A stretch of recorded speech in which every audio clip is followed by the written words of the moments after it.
આવી દીધા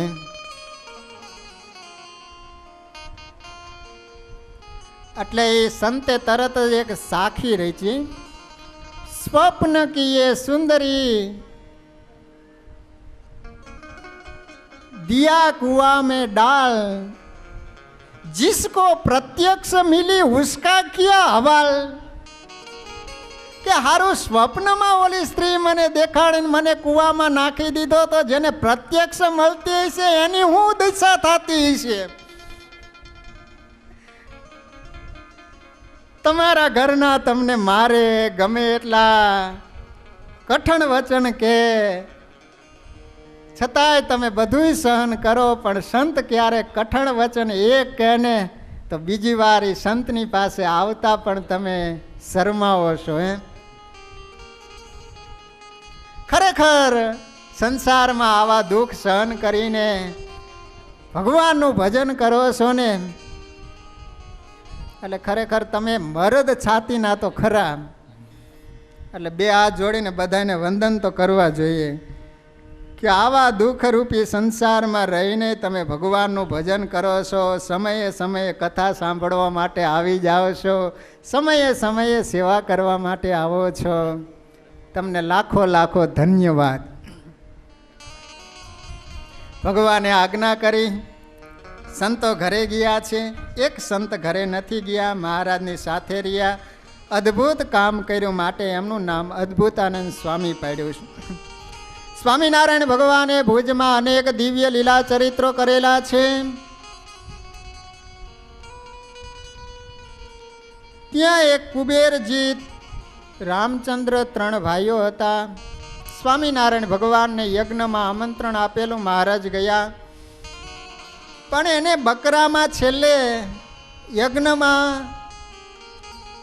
બલિ તરીકે મૂંગા અબોલ પ્રાણીઓને રૂમની અંદર પૂરેલા, એની ચીચિયારીઓ જ્યારે શ્રી હરિએ સાંભળી છે ત્યારે સ્વામિનારાયણ ભગવાન કુબેરજીતને કહે છે કે આ મૂંગા અબોલ પશુઓને શા માટે રૂમમાં પીર્યા છે? ત્યારે બધી ભગવાનને વાત કરી। શ્રી હરિ કહે છે કે જો તમે હિંસા કરશો તો અમે અહીંયા નહીં રોકાઈએ। સ્વામિનારાયણ ભગવાને ખૂબ સમજાવ્યા છે, તથા તોય પણ 1 નો 2 થયો નથી જગજીવન। ભગવાન નારાજ થયા અને ત્યાંથી નીકળી ગયા છે। શ્રી હરિ સંતોને સાથે લઈ અને માંડવી તરફ વધારે છે। શ્રી હરિએ બ્રહ્માનંદ સ્વામીને વાત કરી કે સ્વામી, તમારે લાડવા ખાવા છે કે પથરા ખાવા છે? મહારાજ, ગામડામાં જઈ અહીંયા પથરા તો મળે છે, આ ભગવાન હોય તો લાડવા ખવડાવો। બ્રહ્માનંદ સ્વામીને મહારાજ કહે છે કે લાડવા ખાવા હોય તો અમારી આજ્ઞા પાડવી જોઈશે। બ્રહ્માનંદ સ્વામી કે મહારાજ, આજ્ઞા પાડવામાં હું કમી રાખી છે? તમારે કારણે તો સર્વસ્વનો ત્યાગ કરીને શરીર ઉપર ભગવી કંથા ધારણ કરી છે। મહારાજ, તમારા માટે અત્યાર સુધી કે દિવસે ના પાડી છે? અને બ્રહ્માનંદ સ્વામી એટલે વિચાર તો કરો કે જેના શરીર ઉપર 10-10 કિલોના આભૂષણો શોભતા હોય, અનેક રાજાઓ લાડુદાનજીને એમ કહેતા હોય કે અમારા રાજ્યમાં કવિ તરીકે રહો તો માગો એટલું તમને આપીએ, છતાંય લાડુદાન ક્યાંય ન રોકાતા। એક સ્વામિનારાયણ ભગવાનના દર્શન કરતાની સાથે શ્રી હરિએ સમાધિ કરાવીને સર્વસ્વનો ત્યાગ કરીને પોતાના શરીર ઉપર ભગવી કંથા ધારણ કરી સ્વામિનારાયણ સંપ્રદાયના આપણા સૌના આદ્ય ગુરુ કવિ સમ્રાટ બ્રહ્માનંદ સ્વામીએ ગગનચુંબી 3 શિખરબંધ મંદિરો બનાવી અને ભેટ આપી છે ભક્તજનો। અને એમાંય મૂડી મંદિર એટલે આપણા સૌના આદ્ય ગુરુ કવિ સમ્રાટ બ્રહ્માનંદ સ્વામીએ બંધાવેલું મૂડીનું મંદિર છે। ઝાલાવાડમાં બ્રહ્માનંદ સ્વામીનું બહુ મોટું યોગદાન રહેલું છે। માટે ભક્તજનો, સ્વામિનારાયણ ભગવાનને જે રીતે દરરોજ યાદ કરો છો એ રીતે બ્રહ્માનંદ સ્વામીને ન ભૂલવા જોઈએ। સ્વામિનારાયણ સંપ્રદાયમાં બ્રહ્માનંદ સ્વામીનું બહુ મોટું યોગદાન રહેલું છે।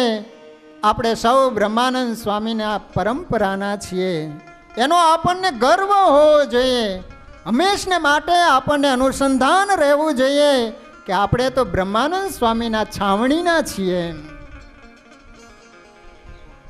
વિચાર તો કરો કે એ બ્રહ્માનંદ સ્વામીના હાથમાં બટકું રોટલો હોય, ઓલો કૂતરું ખાવા માટે આવે અને સ્વામી બટકા રોટલાનો ઘા કરે અને એ જ્યારે કૂતરું આવે સૂંઘીને પાછું ચાલ્યું જાય.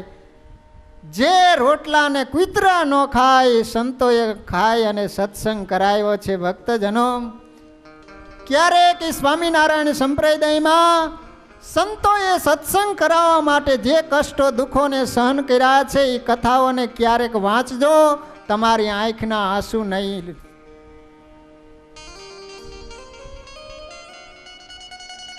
બહુ માર સહન કર્યો છે. વિચાર તો કરો કે આ બાજુમાં બાવડી ગામ છે ને, બાવડી ગામ, ત્યાં સદાનંદ સ્વામી ગયેલા. ગામમાં એક વૈરાગી સંતોનો દ્વેષીલો સદાનંદ સ્વામીને એટલો બધો માર માર્યો ને, ઢોરને લાકડીથી મારતા હોય ને એ રીતે લાકડીથી મારી રહ્યા હતા. બાજુમાં પટેલ ખડામાં કામ કરતા હતા. એ પટેલના કાને જ્યારે શબ્દ સંભળાણો, પટેલ વિચાર કરે છે કે કયો એવો નિર્દય અને ક્રૂર માણસ છે કે આ રીતે પશુઓને માર મારે છે.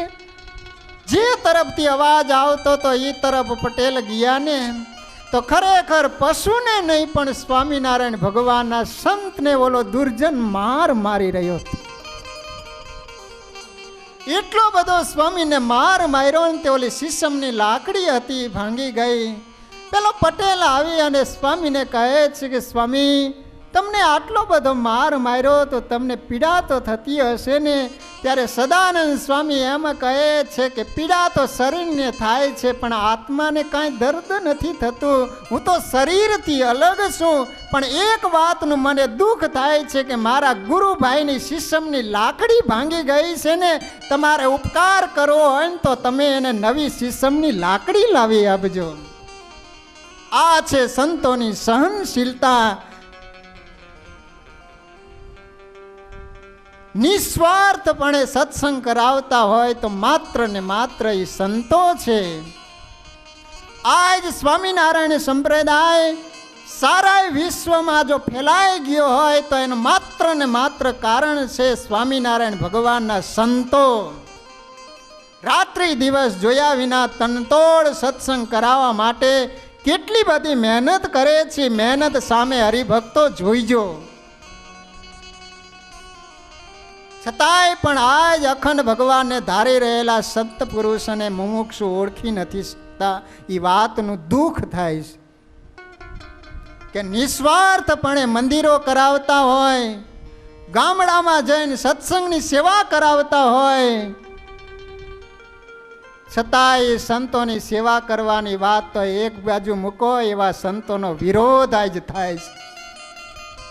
હવે તો હરિભક્તો જાગો, હવે તો હરિભક્તો જરાક વિવેકની આંખ તો ખોલો. ગમે તે વ્યક્તિ આવે અને કાનમાં કદાચ ઝેર ભરવા માગતી હોય, રેડવા માગતા હોય, તો જરાક વિવેકની દ્રષ્ટિ ખોલીને વિચાર કરજો કે કોણ સત્સંગ કરાવે છે, કોણ સારા કાર્યો કરે છે, કોણ સાધુતા સભર જીવન જીવે છે. એવા સંતોનો પક્ષ રખાય, લબાડનો ન રખાય. સ્વામિનારાયણ ભગવાન વચનામૃતમાં એમ કહે છે કે બધાય સાધુ સરખા, એને તો અર્ધો વિમુખ કીધો છે. બધાય સાધુ કઈ રીતે સરખા? માટે ખરેખર આજે અક્ષર નિવાસી વિજ્ઞાનદાસજી સ્વામીને યાદ કરવા જોઈએ. ખરેખર એ સ્વામીને યાદ ન કરીએ તો આપણા જેવા નગુણા ન કહેવાય. કે જે સ્વામી 11 વર્ષની ઉંમરે સંસારનો ત્યાગ કરી 100 વર્ષ સુધી સ્વામિનારાયણ ભગવાનની સેવા કરી છે. ખરેખર એ સ્વામીએ ઝાલાવાડમાં કેટલું બધું વિચરણ કરી. મુમુક્ષુ અને ભગવાનની વાતો કરીને ભગવાનની દ્રઢ નિષ્ઠા અને આશ્રય અને દેવની મમતા વિશે કેવી વાતો કરી છે. અને એ જ વિજ્ઞાનદાસજી સ્વામીનું મંડળ આજે મૂળી દેશમાં ગામડાઓમાં ફરી અને સત્સંગ કરાવી રહ્યા છે. માટે એવા સંતોનો પક્ષ રાખજો. એવા સંતોને માટે કદાચ પ્રાણ આપી દેવા પડે ને તો પ્રાણ આપવા માટે પણ તૈયાર થઈ જાઓ ને ત્યારે સંતનો પક્ષ રાખ્યો કહેવાય. અને જેને જેને પક્ષ રાખ્યો છે એને સ્વામિનારાયણ ભગવાન સાધન સામે જોયું નથી ને એવા જીવોના કલ્યાણ કર્યા. લોયાનું ત્રીજું વચનામૃત વાંચજો. સ્વામિનારાયણ ભગવાન ગુંદાળીના કાઠી હરિભક્તોને યાદ કર્યા છે. સંતોને માટે ખપી ગયા ને તો સ્વામિનારાયણ ભગવાને કાઠીનું કલ્યાણ કર્યું છે. મુક્તાનંદ સ્વામી અને બ્રહ્માનંદ સ્વામી કારેલી ગામમાં ગયેલા. ત્યાં એક દ્વેષીલો સંતોને જોયા એટલે કહે છે કે સંતો, અમારા આશ્રમમાં તમારા પગલાં કરાવવા છે. અમારો આશ્રમ પાવન થાય ને સંતોને એને આશયનો ખ્યાલ નહીં. બ્રહ્માનંદ સ્વામી ને મુક્તાનંદ સ્વામીને કારેલા ગામનો ઓલો દ્વેષીલો આશ્રમમાં લઈ જઈ રૂમ બંધ કરી દીધી અને પથ્થર ઉપર છરો ઘસતા ઘસતા એમ બોલે કે આજ સ્વામિનારાયણના મુંડિયા આવ્યા છે, એના નાકન કાપવા. બોલતો જાય ને છરો ઘસતો જાય.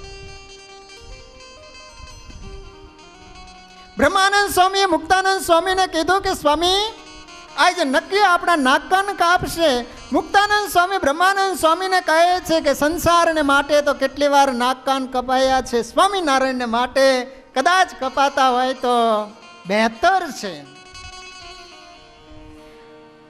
ગમે તેમ તોય ભગવાનને ચિંતા થાય ને રામ રાખે એને કોણ ચાખે. મહારાજે એક રાઘવજી નામનો રજપૂત એને પ્રેરણા કરીને ઊંટ ઉપરથી ત્યાંથી નીકળ્યો. ઓલો છરી ઘસતો આમ બોલતો હતો, એ અવાજ સાંભળ્યો એટલે દિવાલ ટપીને અંદર આવ્યો. એક જ લાફો મૂક્યો અને હાથમાંથી છરી હતી ને લઈ લીધી. સંતોને રૂમમાં પૂરેલા હતા એ સંતોને બહાર કાઢ્યા. બ્રહ્માનંદ સ્વામી અને મુક્તાનંદ સ્વામીને કહે છે કે હું તમને દૂર સુધી મૂકી જાઉં, નહીતર પાછળથી આવીને પાછો મારશે. દૂર સુધી રસ્તે મૂકી ગયો. આજ બ્રહ્માનંદ સ્વામી ને મુક્તાનંદ સ્વામી રાજી થઈ ગયા. ઓલા રાઘવજી જતને કહે છે કે રાઘવજી, બ્રહ્માનંદ સ્વામી રાજી થઈને એમ કહે છે કે આજ ખરા સમયે અમને તે રસ્તો બતાવ્યો છે. જાત અને વચન આપીએ છે કે અંત વખતે તને અક્ષરધામનો રસ્તો દેખાડવા માટે અમે આવશું, સ્વામિનારાયણ ભગવાનને સાથે લઈ. કહેવાય છે કે રાઘવજીની અંત અવસ્થા આવી છે ત્યારે મુક્તાનંદ સ્વામી અને બ્રહ્માનંદ સ્વામી સ્વામિનારાયણ ભગવાનને સાથે લઈને રાઘવજીને તેડવા માટે આવ્યા છે ને એનું આત્યંતિક કલ્યાણ કર્યું છે. સંતનો પક્ષ રાખવા. બ્રહ્માનંદ સ્વામી કહે છે કે પ્રભુ આપ કહેશો એ કરવા માટે તૈયાર છું. મહારાજ કહે છે કે સ્વામી, આ માંડવી ગામની અંદર એક ખૈયો ખત્રી વેદાંતી છે. અમારી વાત સાંભળશે એટલે અમારી સાથે શાસ્ત્રાર્થ કરવા માટે આવશે. તો અમારા આસન ઉપર તમારે બિરાજમાન થવાનું. મહારાજ તમારા આસન ઉપર? હા. બ્રહ્માનંદ સ્વામી કે ભલે, ભગવાન થવામાં કેવી મજા, એ તો રસ ચાખીએ. આજે પણ માંડવીમાં તલાવ છે, ત્યાં રેતીનો ઢગલો કર્યો, ઉપર બ્રહ્માનંદ સ્વામીને બેસાડ્યા, બીજા સંતોને મહારાજ નીચે બેઠા. ખયા ખત્રીને સમાચાર મળ્યા કે સ્વામિનારાયણ આવ્યા છે. સ્વામિનારાયણ ભગવાનની સાથે શાસ્ત્રાર્થ કરવા માટે એના ગુરુએ 108 પ્રશ્નો શીખવાડેલા અને ખૈયાને વાત કરેલી કે 108 પ્રશ્નોના જે જવાબ આપે એને સાક્ષાત ભગવાન સર્વોપરી માનીને એનું શરણું તું ગ્રહણ કરી લેજે. 108 પ્રશ્ન કંઠસ્થ ઇદમ બોલી જાય. આવે અને કહે છે કે સ્વામિનારાયણ, મારે તમને પ્રશ્નો પૂછવા છે, બોલો ખૈયાજી. અને આને તો 108 પ્રશ્નો આવડતા હતા. પહેલા એક પ્રશ્ન પૂછ્યો. બ્રહ્માનંદ સ્વામી કહે છે કે ખૈયા, અમે તો એવું સાંભળ્યું હતું કે તમે મહાવેદાંતી છો, પંડિત છો. એક નહીં, તમારા જેટલા પ્રશ્નો હોય એટલા બોલી જાઓ. ઓલો વિચાર કરે કે અત્યાર સુધી એક પ્રશ્નનો કોઈ ઉત્તર આપી શક્યો નથી અને આ એમ કહે છે કે તમને જેટલા પ્રશ્નો આવડતા હોય એટલા બોલી જાઓ. આ તો કંઠસ્થ હતા એટલે 108 પ્રશ્નો ફટાફટ બોલી ગયો. બ્રહ્માનંદ સ્વામી કહે છે કે ઓહો, આ તમારા પ્રશ્નો સાંભળતા તો અમારા નાનામાં નાનો સાધુ છે ને એ પણ તમારા પ્રશ્નોના જવાબ આપી દે છે. બોલો સાધુરામ. અને મારા તો તૈયાર જ હતા, ઊભા થઈને ફટાફટ 108 પ્રશ્નોના જવાબ સાંભળ્યા. કયો વિચાર કરતો રહી ગયો કે ઊંચા આસન ઉપર બેઠા એ સ્વામિનારાયણ કે મારી સામે ઊભા એ સ્વામિનારાયણ. બહેનોની સભામાં એના મા પણ જોવા માટે આવેલા. એના મા ઓળખી ગયા ને ખૈયાને કહે છે, ખૈયા ભૂલો ન પડતો, ઊંચા આસન ઉપર મોટી ફાંદવાળો એ સહજ આનંદ નહીં પણ